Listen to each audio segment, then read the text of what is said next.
In late 2022, 21-year-old Neha was attempting to get home after a late night working on a college project. At 11:45 p.m., she stood alone at a rain-slicked bus stand, illuminated only by the weak glow of a single street lamp.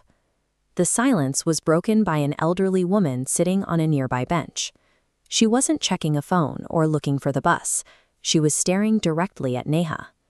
Neha felt a sense of unease. This is a primal survival response.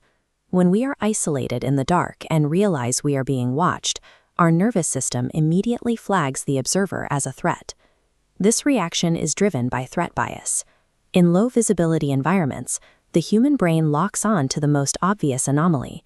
We fixate on the visible stranger in front of us, often becoming oblivious to the rest of our surroundings. At 11:48 p.m., the bus arrived. The cabin was nearly empty, with only 4 passengers. The tension followed Neha inside. The elderly woman boarded immediately behind her and chose a seat that maintained a clear, unobstructed line of sight. Neha moved toward the back of the bus.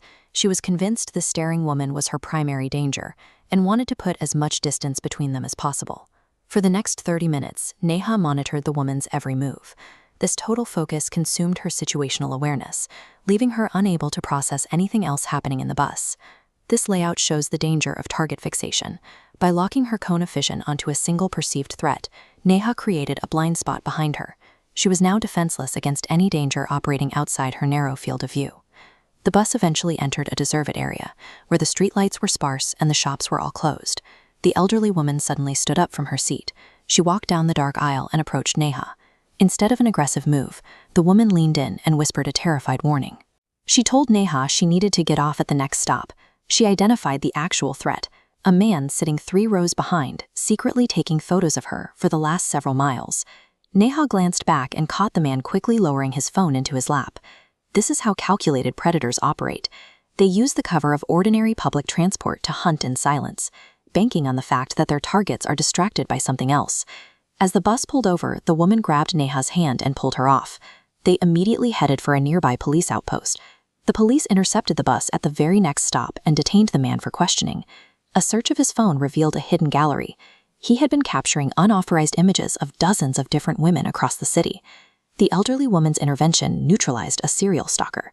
By stepping out of her own safety zone to issue a warning, she ended a predatory pattern that had already claimed multiple victims. After giving her statement, Neha stepped outside the police station to thank the woman, but the woman was gone. This diagram visualizes the diverging paths of that night. While Neha exited at the police station, the alternate timeline shows what would have happened if she stayed until her usual stop, an isolated, unlit area where the predator could follow.